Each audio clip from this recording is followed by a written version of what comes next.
Hi, everybody. Welcome to another edition of Eye on Oshkosh. I'm your host, Cheryl Hentz. Very happy to be joined tonight by someone brand new to our show and someone a little bit later who's been here many times. Our first guest in this first segment is Jeanne Tondryk.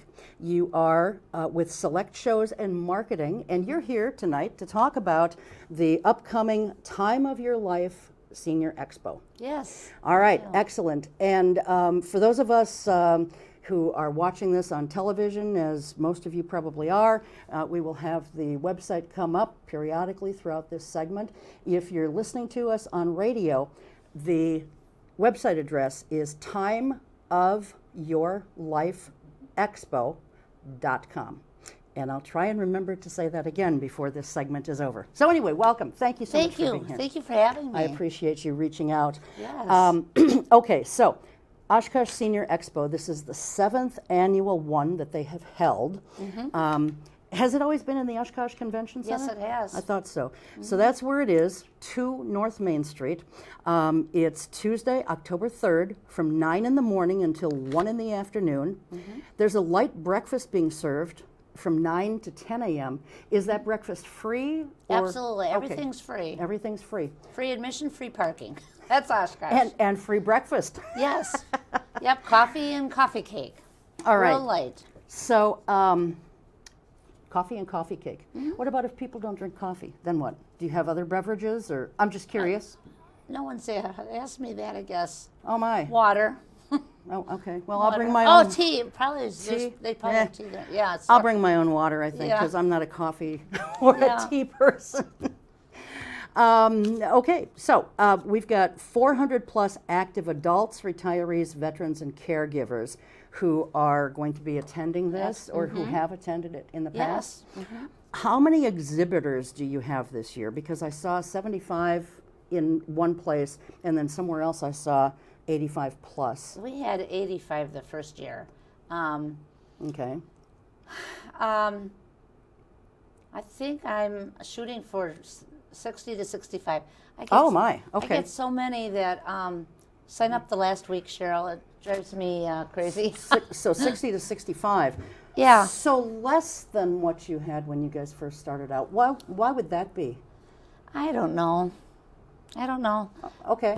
All right. People gave it a first shot, and they probably thought the ones who keep coming come every year.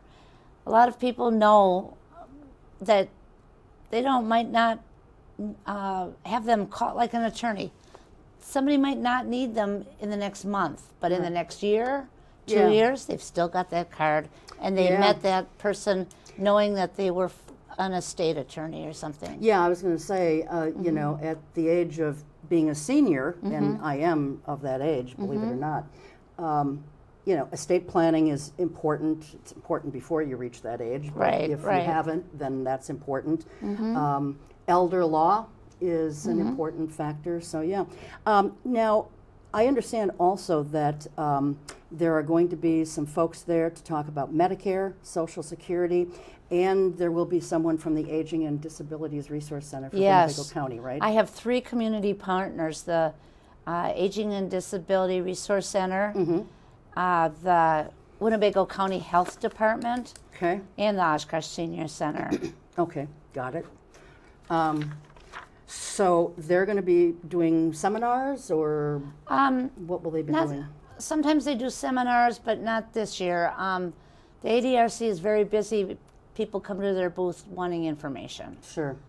You know. Well, especially since pretty quickly we're going to have all these Medicare supplement ads hitting the TV.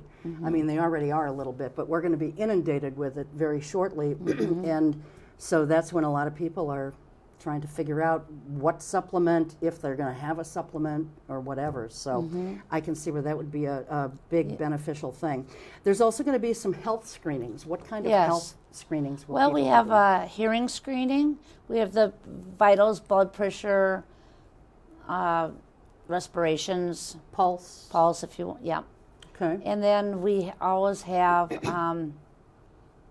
oh, excuse me here, I forgot. Flu vaccines? Oh, maybe? yeah, the Walgreens flu clinic. Okay. Yeah, All right. Now, do people need to make an appointment for that? not at all. Really? Yep. Okay, because I know if you go into Walgreens, they want you to have an appointment. But this This is different. Yep, People just okay. line up or sit on a chair, and it's probably very busy at 9, but by 10 or 11 it starts to die down. But yeah. Okay.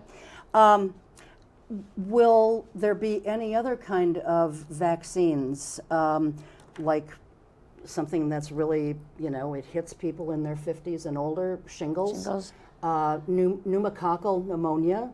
Those vaccines are all important? Not there at the Okay, so expo. it's They're so busy just- with the flu. Sure. So it's just going to be flu vaccines? That I know of. Okay. If somebody really maybe needs a COVID, they Okay. can ask.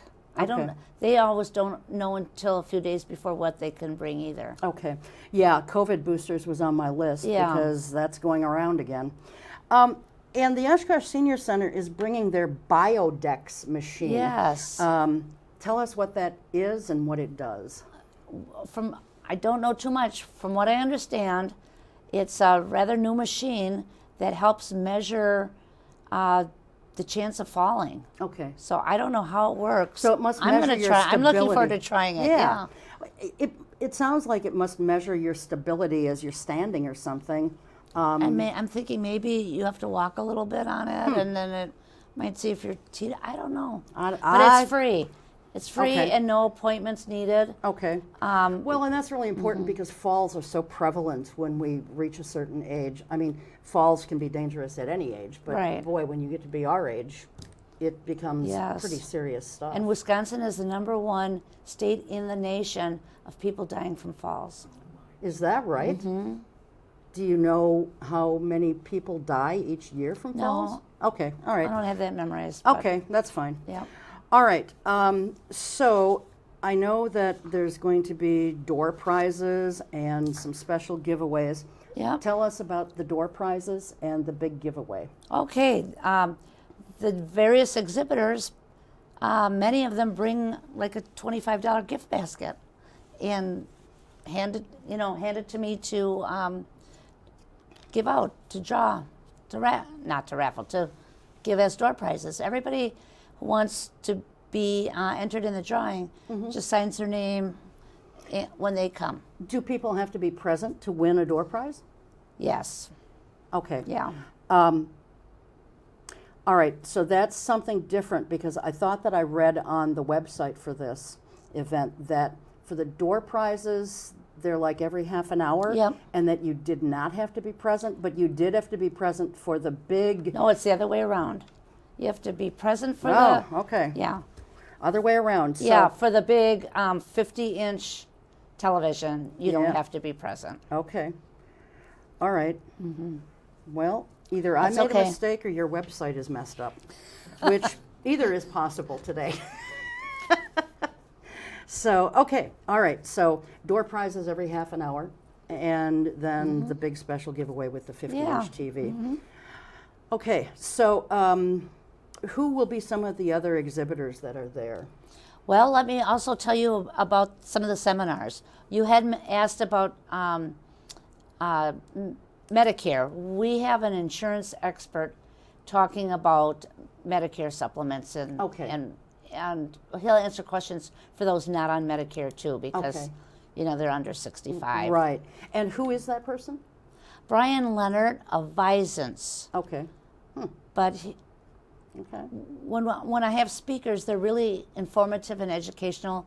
They don't necessarily toot their agency. But if you want to know about him, you go to the booth and get his card and call him Sure. later, right? Sure. Okay.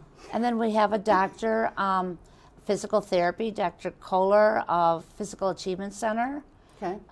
is speaking on neuropathy.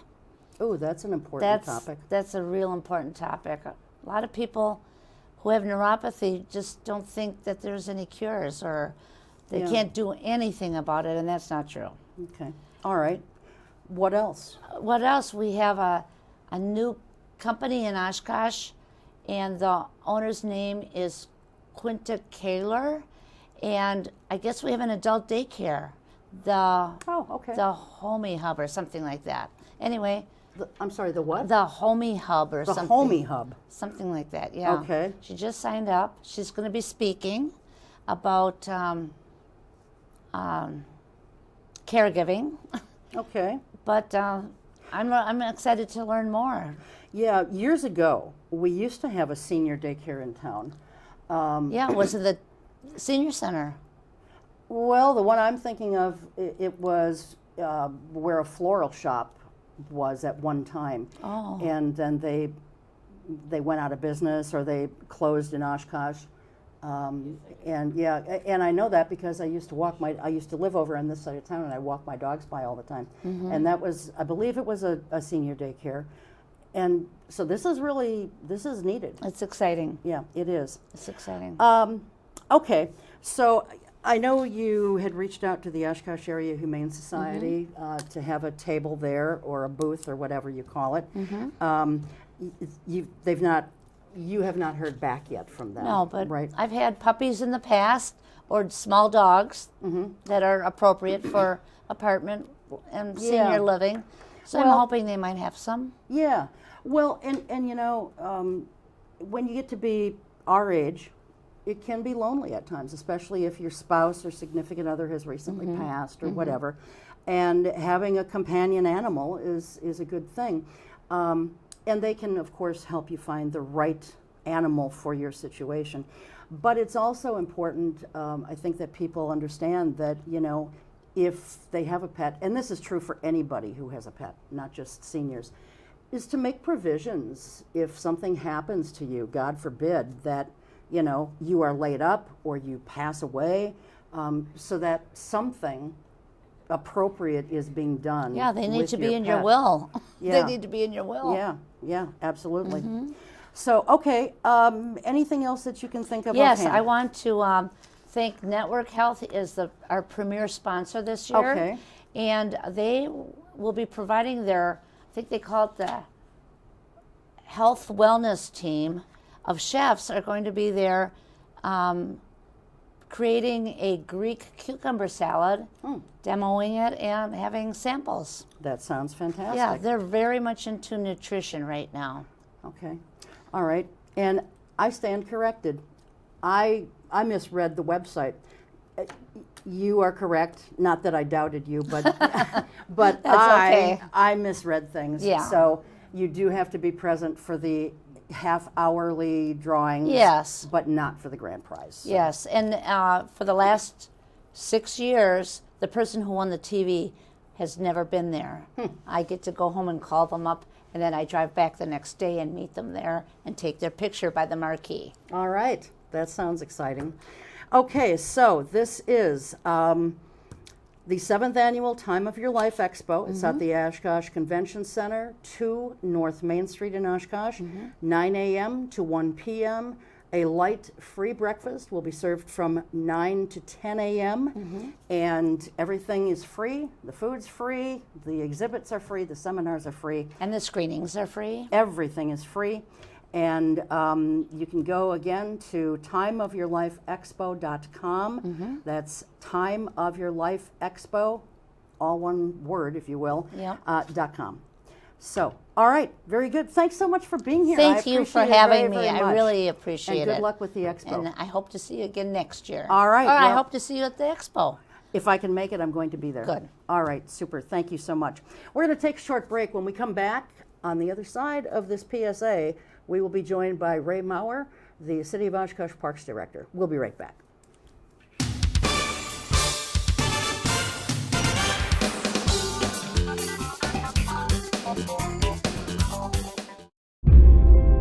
Problems, the ones nobody talks about at cocktail parties.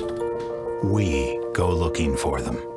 No matter the obstacles, no matter the odds, we surround a community's most critical problems, and we fight.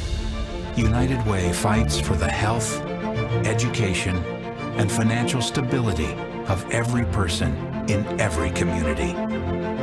Will you? Nearly half of children with autism wander away from safe places, such as their home or school. If you ever see a child walking alone, remember the 3 S's. Stop to help, seek assistance from police, stay until they arrive. If a child with autism is missing, immediately search places that pose the most danger, such as nearby water and busy streets. To learn more, visit missingkids.com/aware. When times get dark, we can't see the help that's all around us. Let 211 be your guiding light for help with food, healthcare, and other resources. 211, how can I help you? Call 211 or visit 211.org. 211, get connected, get help. Roll over. Chance high five. All right. When you adopt a shelter pet, you discover all the things that make them unique. And your mother and...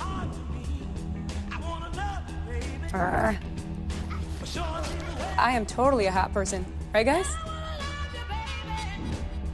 Thanks for being honest. They're a little bit of a lot of things, but they're all pure love. Adopt pure love at theshelterpetproject.org.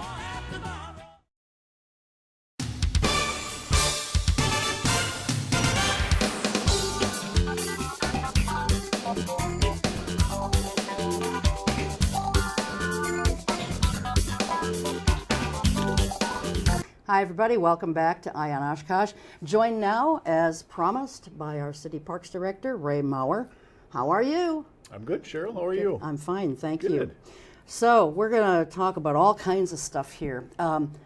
First of all, what kind of a summer did the Parks Department have this year? You guys were busy, I know Yeah, that. I would say it's probably been our busiest summer ever since I've been here, and it's going on 14 years now. Just with the amount of buildings being constructed for our department, projects, new things at the zoo, just various projects throughout the park system, and then the number of events that our staff put on for the community, from our Tuesday night concert series to the Brews on the Bay events, all the things at the zoo. So it was a very busy summer, and I think good reception from the public on that. Excellent. Well, let's talk about the Menominee Park reconstruction or construction, whatever you want to call it. What exactly is being done? Because it's part of the zoo that you're reconstructing, right? I think you're talking about Pratt Trail. Okay. Pratt Trail is the road basically that goes from off of Merritt past the community playground, along the lake, and around the east side of the zoo. Okay. So Pratt Trail has been in pretty poor condition for the last number of years. And so the city council and the city manager did go ahead and approve funding for reconstruction of that road. So that's currently going on. I think it's going to be a great improvement. Just like any other city road, it had to be done. There's certain infrastructure underground that needed to be replaced. And I think the community will be happy once that's done. Our goal is to have possibly in the next year or two to have Seaward Trail, which is the other main road that goes along the west side of the zoo, have that reconstructed as well. So we're hoping that those will hold up for the next 25 to 30 years as well. So how long will Pratt Trail be under construction, if you will? It's uncertain right now. We were shooting for, actually this project was supposed to be done this spring, and due to some hold up on some permit issues and other things, we delayed it till later this summer. So we started in August. The goal was to have it done by the third week of October. We're running into some delays right now, so we're not holding our breath it's going to be done at that time. So we're already looking at some alternatives on things we might have to do for some of our events as well as others. Okay. Will it impact, Ray, the public's ability to go to the zoo if they want to? They can still go to the zoo, right? Yep, they can still access the zoo, so they can come in off of Merritt, take a right and get right by the Lakefly Cafe into the zoo parking lot. That'll be accessible, as will Seaward Trail going all the way around the zoo up to Miller's Bay in the boat launch area. That'll be completely accessible. Because you'll have Zooloween coming up, I'm sure, which we'll talk about a little bit later. Yep. And, you know, the whole Parade of Lights or Holiday of Lights. I can never remember what it's called because it's called something different. Celebration of Lights. Celebration of Lights. I wasn't even close. But it's called something different in every community, it seems. So none of that will be impacted by this. We'll talk about that later. Okay, very good. So As far as new exhibits, are there any new exhibits at the zoo? Yes, we are currently constructing a black bear fox exhibit. There's going to be one husbandry building. They'll be separated so that we can have one, possibly two black bears. And then on the other side of that husbandry building split out is a fox exhibit. We do have fox on site already, so we'll have a better exhibit area for those. So that project is under construction. Our intent is to have that done this fall. Okay. Our staff is already looking at possibilities of acquiring a black bear or two. And so we'll continue to work on that over the next few months into the winter.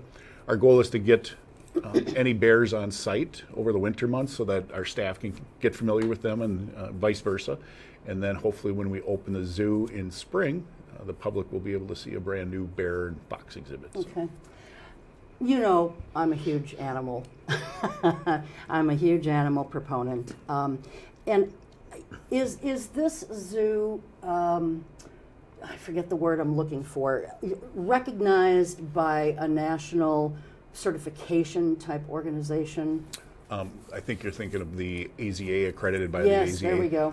We're not accredited, but we do follow a lot of their standards for Okay. our exhibits. All right. We do follow that carefully. We do have to, our exhibits need to be, during construction, they need to be looked at and approved by the USDA and other entities, Okay. as well as when we do have animals on site, we're inspected by them as well. Okay. Yeah, because, you know, it's important for the animals, and I think for the, you know, public at large, that the animals have enough room to freely roam and live in almost like they're in their natural habitat. Mm-hmm. Sure. You And know, our staff does a really good job. They get very attached to the animals. So they accept them as almost their own home pets, and so they're very careful in what they do with well, them. that's a good thing. Yeah. You know, this is just a side note. When you talk about black bears, I remember as a kid, you're not from here, are you? I am from Wisconsin, But, southeastern. But you're not from Oshkosh, right? No, correct. So I remember as a kid growing up, and you've probably heard this Mm-hmm. from people. The zoo was never quite what it is today. And we had this bear in there, and there was a tire on a chain or a rope, and he just paced back and forth and back and forth. And I didn't realize it at the time, but as I've gotten older and come to understand animals better, he was totally stressed because he was in such close quarters, and there was, you know, it was a cement pad, and it was just, as it turns out, it was really cruel, you know, so. I flashed back on that as soon as you said black bear, but I'm happy to hear that it's not going to be anything like that. Our exhibit would not be anything like that. Good. Want to talk about the Four Seasons building at Lakeshore Park. I know that you guys have run into supply chain issues and that kind of thing. Tell us about what the building is going to be, and if you have any idea when it might be done. Sure. The Four Seasons building is going to be, I think, a very unique opportunity for the citizens to rent a facility year-round for birthday parties, small parties, up to about 125 people. And so there's an open assembly area, an outdoor deck that wraps around three sides of the building, so you'll be able to get out onto the decking with your party or activity. I also see us, through our department, in cooperation with other organizations in the recreation department, offering programs out there, something in the wintertime possibly, and having events out there of ours that the public can enjoy. So it's going to be a public facility. It's going to be right on the water. It's going to be a great asset. I think it's going to be, again, a very unique building for Oshkosh. It's going to be beautiful from the water as well as the land. We're excited to have it. We're hopefully going to have that open very soon. We actually have one of our final walkthroughs for the facility next week. There's still some landscaping, outdoor work, and some other parking lot things that need to be done. So I don't want to give a date, but we're within the next couple weeks to the next month and a half or so is our hope we're going to be able to have that up and running. So this year yet? That's our hope, yes. Okay. Yeah, it's really been a challenging year or two, as everybody knows, with the building and construction and supply chain staffing. Everybody's hurting for staffing, including all the subcontractors, and so it's been an interesting challenge. Well, with that new building and with some of the new exhibits that you guys are putting in at the zoo and that kind of thing, does that alter how many staff you have, Ray? Or does your staff remain pretty static? It's pretty static. I will say that when the decision was made to make Lakeshore Golf Course a community park and get out of the golf course business, the city council and the city manager saw that, and we did add a couple of full-time staff members because basically we were adding about 70 acres of open park space that we needed to maintain, knowing we were going to be adding trails, facilities, a new building. So we thought ahead and we added some staff, but it's continuing. We still add things. We add Riverwalk, we add roundabouts, and all those types of things that fall under the Parks Department. So we keep a careful eye on it. And as we talked about with staffing, it's even more difficult to get seasonal part-time staff right now. So it puts an extra burden on our full-time staff to work some extra hours and weekends. So it's, we got to keep an eye on that. Yeah. Well, one other thing that you guys are building, and that is the new Parks Department. Right next to my veterinary office on Witzel Avenue, that you guys had hoped would already be open, and I'm sure same kind of thing happened here. Supply chain issues, whatever else, We actually opened this week. You did? We did. On Monday, myself and our administrative assistant for our department moved in. Kind of a soft opening to make sure everything was going well. We got IT and everything involved, and everything went very well. So she and I have been in the building all week. Our intent is next week we will start bringing the rest of our administrative staff from all the other buildings that they're scattered in right now throughout the city. So we'll have our administrative staff. Our fleet, or the shop area, that still has some construction things going on. Our hope is that by mid to late October, that'll be completed, where we'll be able to get the field staff over, have everybody under one roof at that time. So it's exciting for us. If you've been to our old building when it was a pole shed, and it just wasn't conducive for I was there. For any municipal operations. Just there were some safety issues as well, and just it's going to be a very efficient building for us. Now, will there be like a grand opening, if you will, where the public can come through and see it? Yeah, our hope is we're going to have a little ribbon cutting at some point, obviously after the shop area is completed. So yes, we will have an opening where the public will come in and be able to see it. Okay, excellent.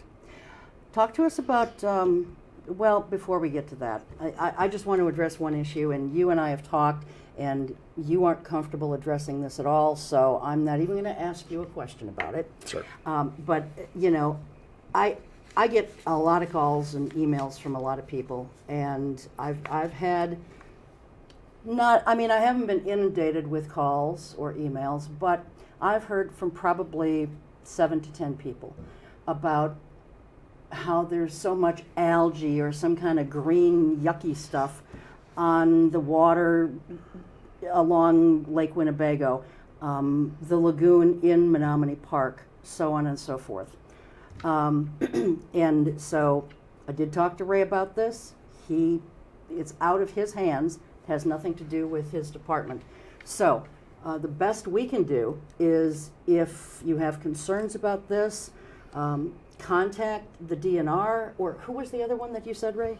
I think a good resource is the Fox Wolf Watershed. Fox Wolf Watershed. Yep. That's a mouthful. It is, but they're a good resource for the river system and what goes on. And their focus is trying to get the water clean. And again, it's something. It's much broader than Oshkosh, much bigger than my department. But there is a lot of waterways that come into our parks, as you said. But the algae is a larger problem than something we are able to deal with. And I haven't been out to the county park to look at its water in a while, but I bet it's the same kind of thing out there, and that's a county thing. So again, if you're concerned about it, as I am too, because I don't like the way it looks, contact either the DNR or the Fox Wolf Watershed. I said it slowly so I wouldn't stumble over it or say something I shouldn't be saying. And I'm not. They might not be able to do anything about it, but I think they're trying to get some active things done on municipal properties as well as private properties to maybe educate the public and help to try to slow some of the reasons that might be contributing to the algae. Yeah, and if they can't help you with your questions or concerns, I'm sure that they can point you in the right direction. Correct. So please don't bug the City Parks Department or even the County Parks Department. Contact the Fox Wolf Watershed and the DNR, and if they can't help you, they'll put you in the right place. So that's out of the way now. So let's talk about things that you guys have up and coming for the fall and the winter months. Sure. Well, we had talked about the Pratt Trail, and just because of some of the delays that we're seeing already, and it was a tight window to try to get it open, Pratt Trail open before the Zuluween Boo. We just made the decision this past week or so that we are going to move Zuluween Boo out of the zoo, just because it's such a huge attraction and a huge event for us. So we are going to make the Zuluween Boo is going to be held at the Leach Amphitheater this year. So we'll have the same type of trick-or-treat station, kids activities, family activities, but we are going to move that. Zuluween Boo is going to be held Saturday, October 21st from 11 a.m. to 3 p.m. And again, it's going to be at the Leach Amphitheater. The Friday evening before that, we are going to do, it was going to be a beer garden or a Brews in the Zoo event. We're going to move that to the Leach Amphitheater as well. So that'll be on Friday, October 20th from 5 to 9 p.m. So both of those events are going to have new locations just for this year until we get through the construction season. Sure. And what is that event called, Ray? That one is Brews on the Bay. Brews on the Bay. When we were hosting it in the zoo, it was Brews in the Zoo, but we won't be in the zoo. Next year, though, you guys will probably be back there. We'll be back there having it right next to the new bear exhibit. So. All right, excellent. But don't give any beer to the bear. Correct, or yes. Or bears if you have more than one. Or any of the animals. Right. Okay, what else? Is Celebration of Lights going to be kind of as it has been in the past? We're actually having conversations with Celebrations of Light right now. Again, they start setting up pretty quickly for their event. And right now, we can't let them have access along Pratt Trail. So our staff and some of the city departments are going to meeting with Celebration of Lights. It may be altered for this year a little bit. Maybe it might have to stay on the west side of the park a little bit more and look at some areas that they haven't decorated.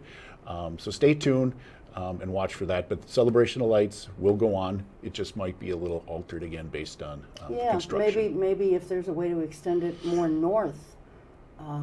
Well, I don't know how much further north you could really go. Yeah, the driving access Yeah. ends at Miller's Bay. Yeah. But another item that we added last year was we had the ice skating in the lagoon inside the zoo, and we're able to use the Lakefly Cafe as a warming area, an area to sell hot chocolate. That went over very well. So our intention is to have the lagoon inside the zoo, be the ice skating rink there as well, and then we've got a rink out in Miller's Bay on the north side that continually be available on the lake as well. Ice conditions pending, of course, and so. Yeah. Well, hopefully it'll be cold enough that they can do ice skating. Yeah, I mean, I remember being able to skate as a kid well before Christmas, and now if we get things open before the 1st of January, it's a good season then. So. It's global warming. It does exist, believe it or not. Okay, anything else for the fall or the winter that folks should know? Those were the top things I had on my list. I will touch on pickleball a little bit. Pickleball is huge thing. Yeah, it's I think it is the fastest growing sport right now, and we've noticed that as well as other park districts throughout the country. So we have been taking a look at our tennis court reconstruction projects as they come up from our capital improvement program. And right now at Tech Miller Park, we are converting one of those tennis courts into 2 pickleball courts. So instead of having 2 tennis courts, we'll be having 1 tennis court and 2 pickleball. The other one is at West Haven Circle Park. Same thing, we are going to be going down to 1 tennis court and 2 pickleball courts. That project is actually finishing up here fairly soon. The surfacing is complete, the fencing is up. So I would say within the next couple of weeks, that those will be open and available for play. So what we've done is taken a look at trying to disperse the pickleball courts throughout the community. So we have pickleball now at Menominee Park, South Park. On the north side will be Tech Miller Park, and on the west side will be West Haven Circle Park. That's really wonderful, because you're right, it is really super fast growing, and has been for a number of years. It has. It started, I think, well, I don't know if it started in Florida, but it started in one of the states where people go to in the winter, snowbirds. It's multi-generational. It's not just the snowbird population. It started out that way, though, and then as things caught on, it really caught on. It is. It's fun and good exercise. Yeah. All right. Well, I noticed one thing on the park's website. tours at Riverside Cemetery. And before I get into that, I talked with City Manager Mark Roloff about this the last time he was on, but I want to bring it up to you because Riverside Park falls under the Parks Department's purview. I had gotten an email from someone, actually someone else had gotten the email and it was passed on to me. There was a gentleman complaining about trees that had been cut down and all of the tree trunks and limbs were back behind Riverside Park. And this gentleman was, he was saying, hey, it's creating havoc for people who live here. We're getting chipmunks, we're getting this, we're getting that. I drove out there and I drove way to the back of the park. I even took some pictures. Yeah, the stuff is there, but it's not, first of all, it's way in the very back. Mm-hmm. Unless you specifically drive back there, you can't really see it. Yeah. And I'm not sure what this gentleman was talking about as far as for people who live there, because nobody lives along that part of the trail. Correct. So I was really confused by that.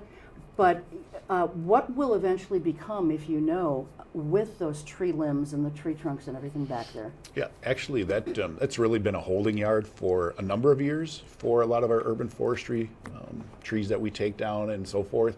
And then what we do is we'll contract with a firm to come in and chip those up, mulch them up, and haul it out as well. So a lot of that is due to the emerald ash borer, as you're probably aware, mm-hmm. And a lot of the trees in Riverside Cemetery are affected. So it is a holding area for us because of the number of trees we have to take down. Even though we contract a lot of that out, when we do contract it out, the contractor is responsible for removal of all that, taking it off site and getting rid of it. But we do take a number down within our own staffing, and so we have to have it somewhere until we can get, again, somebody to come in and chip it up and take care of it that way.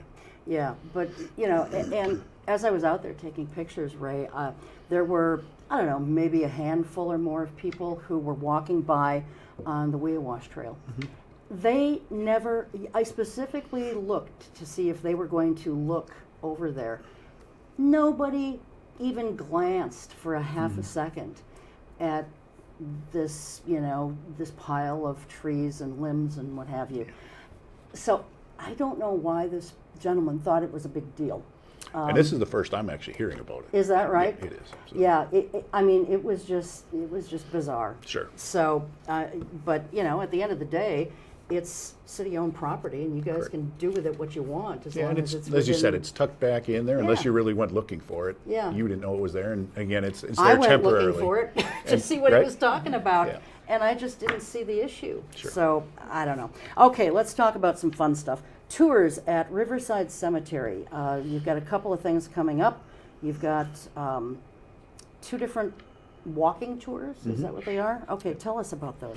Sure. It's really evolved the last couple of years where our cemetery staff, Donna out there, is a big history buff, and she does a great tour. So she was offering those tours through our cemetery, through our department. And at the same time, or various times throughout the fall, the museum staff was also offering tours through theirs. When Sarah Phillips, the new museum director, started, that was one of the things she and I sat down and talked about. And we said, can we do this together? We can utilize our staff, the expertise of both Donna, who's on site at the cemetery, as well as the museum staff with all the history. And so they got together, and I think this is the 2nd or 3rd year now that we're offering joint tours. So a lot of those they fill quickly. So if you're interested, I would suggest you get registered as soon as possible. There are limits, of course, because we want to make sure it's interactive and the groups stay fairly manageable. But there's a number of dates. I don't have those. You might have them because you have it in front of you. But otherwise, if you go to our Parks Department website, the information is out there, or the Riverside Cemetery website, as well as the Oshkosh Public Museum. So, I don't have the dates. I was counting on you to give them to me. That was one I wasn't expecting. So, but yes, cemetery is through our department, and they're very interesting. I mean, they fill up quick, and that's. Well, do you want to talk a little bit about what the tours consist of? Because they have 2 different names. One tour is Cemetery Confessions, and the other is Graphic Stories of Death. I would assume these are not for kids.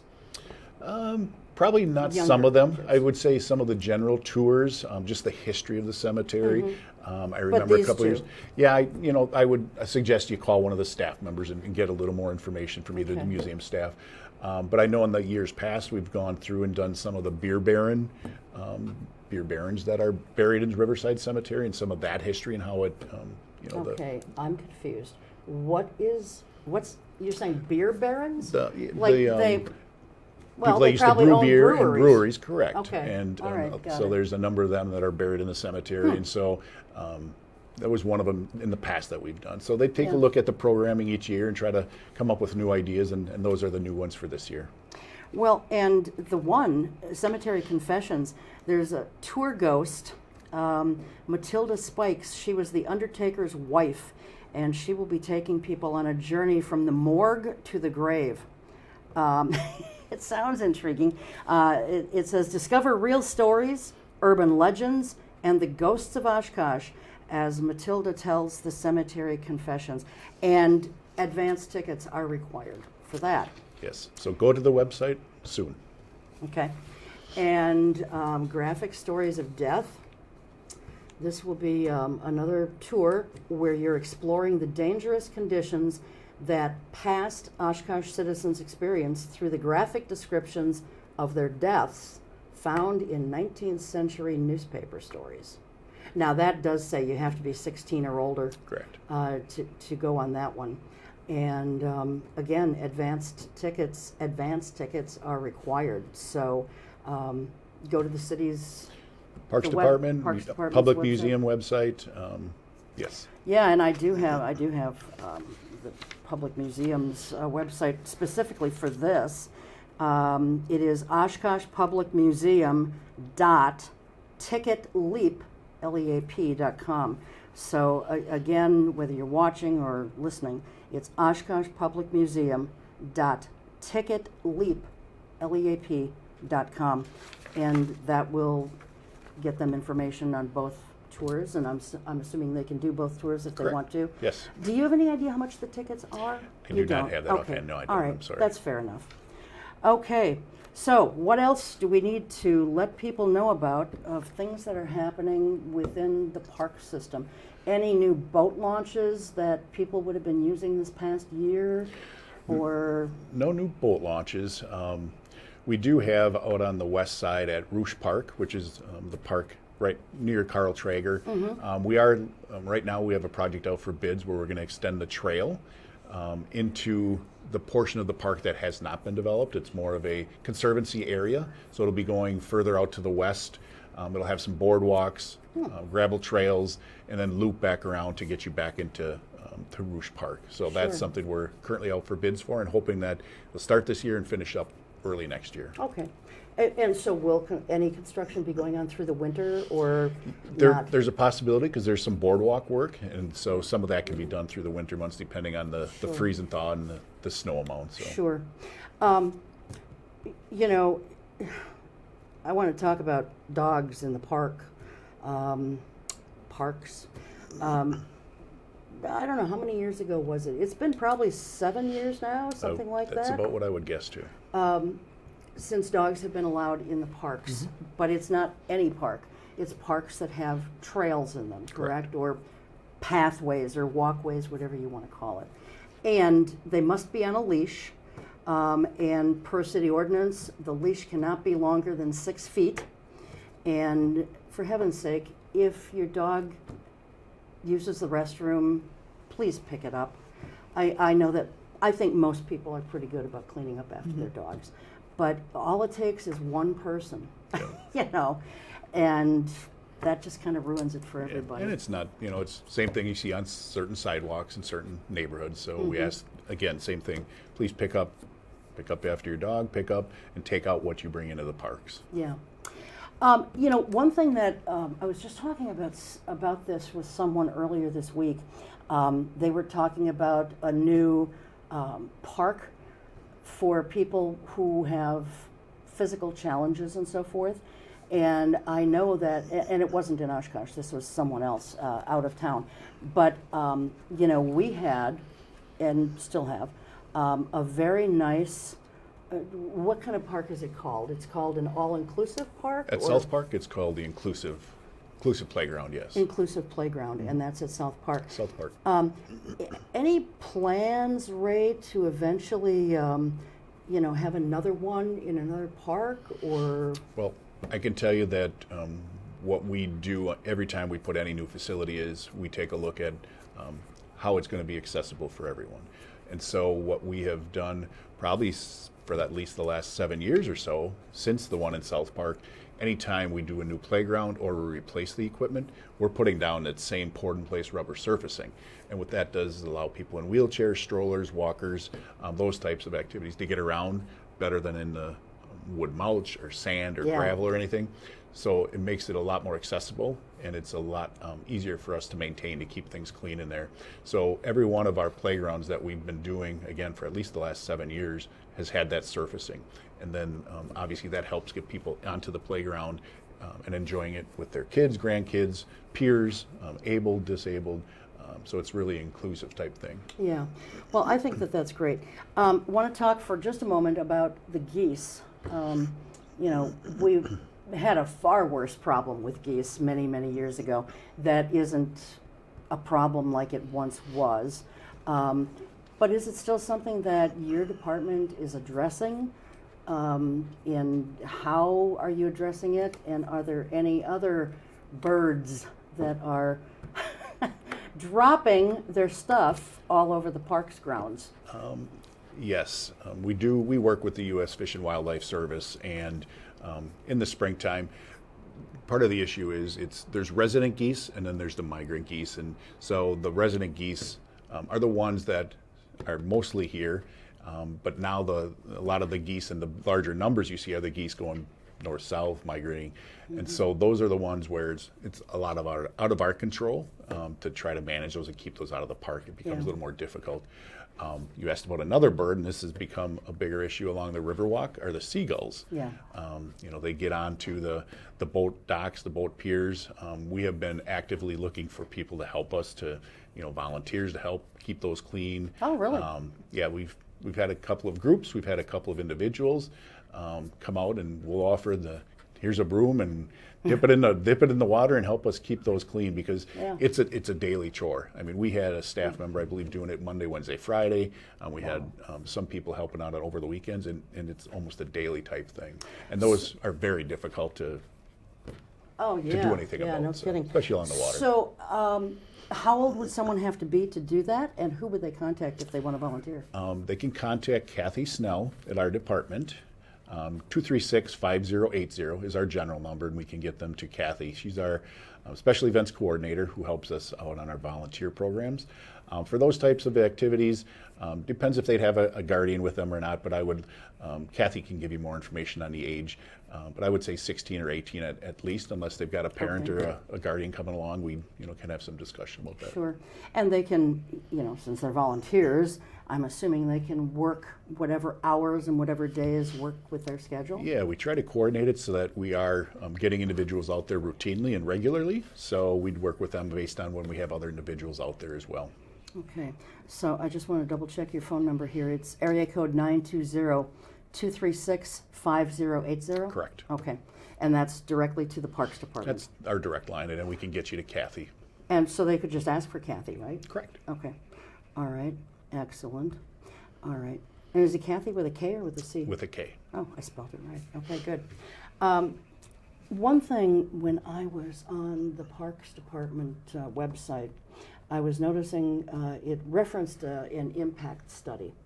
And it looks to me like an impact study is done pretty much every year. What does this study look at, an impact study? What does it look at? What is it designed to do? And how have those results from those studies in the past manifested themselves in our parks today? I think what you might be referring to is our impact reports. Those are our annual impact reports, really our annual report to the community, letting them know over the past year our accomplishments, some of the major projects, some of the smaller projects that we've undertaken, some of the different social media, the different marketing things. Each of our divisions puts together information that we share with the Advisory Parks Board, as well as the public, and we like to get those out on the city website. So I want to say we've been doing that since about 2017, possibly. That sounds about right. So, and they're all out on the website, so you can take a look back and see some of the wonderful things that have taken place in the parks. So it's really our annual report. Yeah, for sure. And I haven't seen it. I haven't looked at one, didn't have time to look at one. But I'm assuming it addresses also the water park that we have over the old Pollock pool. Yep, Pollock Water Park. That I had emailed you this because I was curious about this.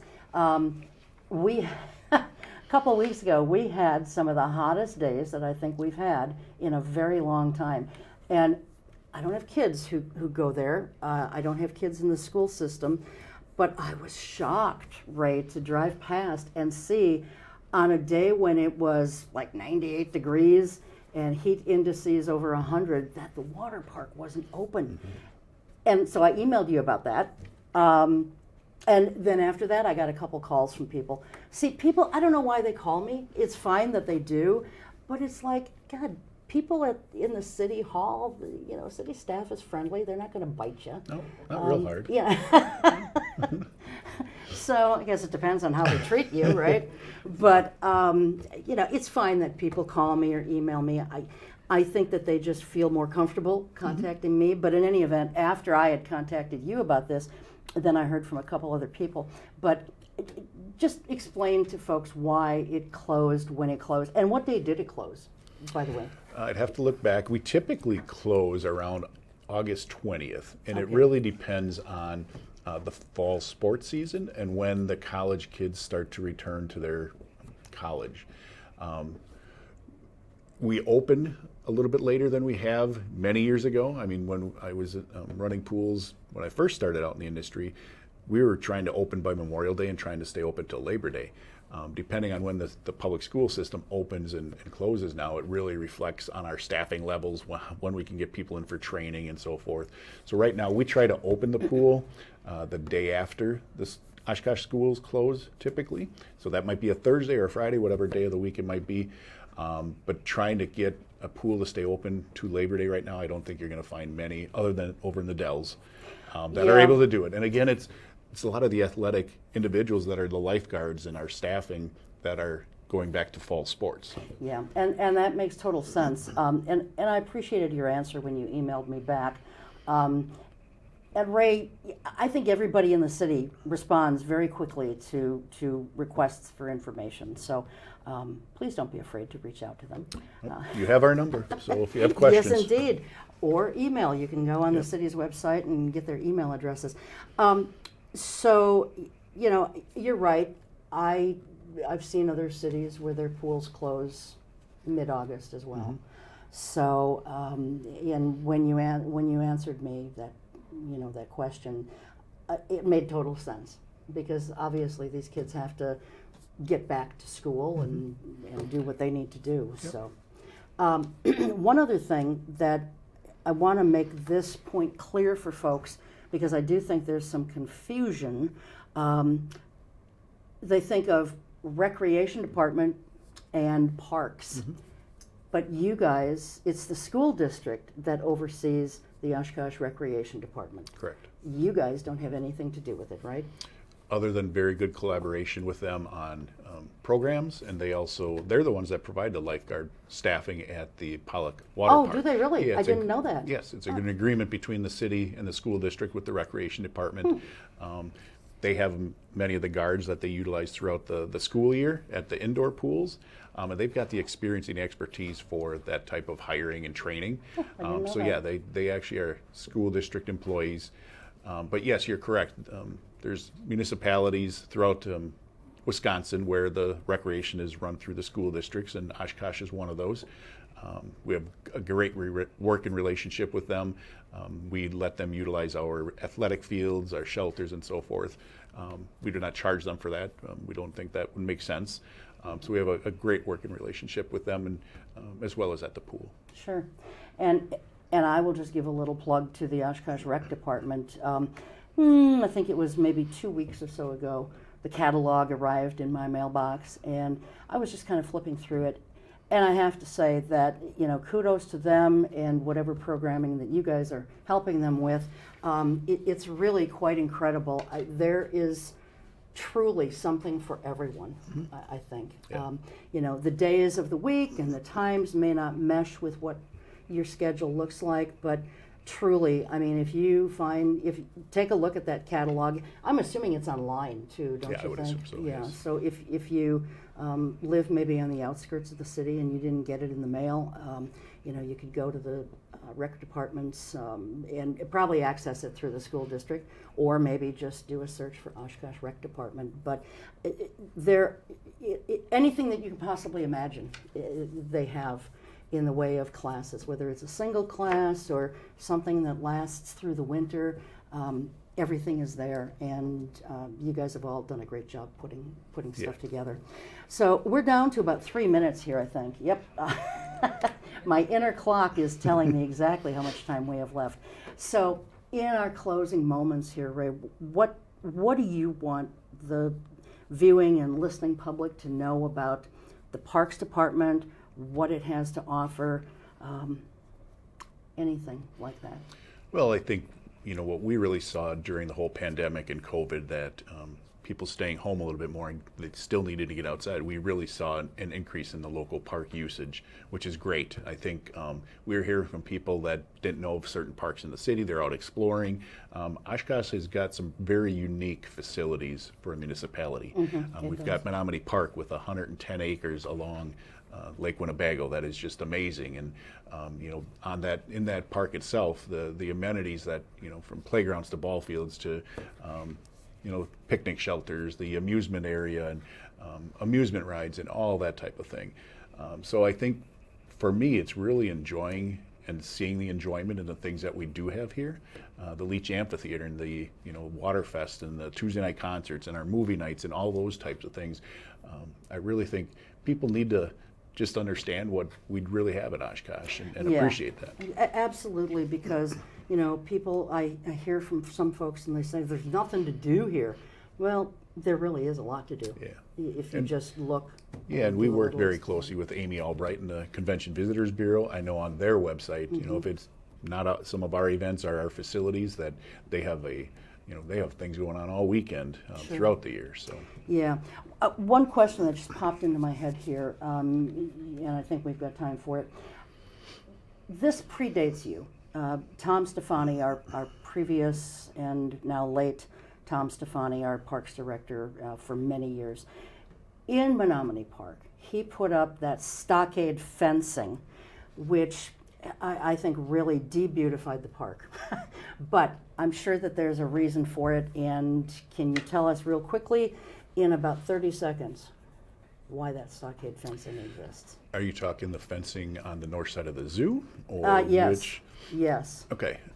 It's really a privacy fencing for the animals. The animals, that's what I thought. There's certain things, they maybe don't want to be around the traffic all the time, and they need an area just like humans do to be away from the activity and decompress and that's an area where they're not able to be seen, and they don't see what's out there, and it gives them an area of I don't want to say isolation, but an area, like you said, to decompress and be away from the busyness. Sure. And I'm sure that as a Parks Department, you guys do your level best to make sure that all the animals in the zoo are kept safe at all times. Correct. Thank you so much for being here, Ray. Thank you. It's wow, always good. We covered a lot in about 45 minutes. We did. I think it's all good. Yeah, you're always a great guest to have. So thank you so much. I appreciate it. And happy holidays to you. That sounds weird saying it now, but I won't see you until well after the holidays probably. So I'll come back in spring if you'd like. Sure. All right, that's going to do it for us. Thank you to my guests, Jeannie earlier and Ray from our Parks Department now. Thanks to my wonderful crew, and of course, thanks to you for joining us, whether on television or YouTube or on the radio. We will see you next time. Until then, take good care. Keep your eye on us. We've got our eye on Oshkosh.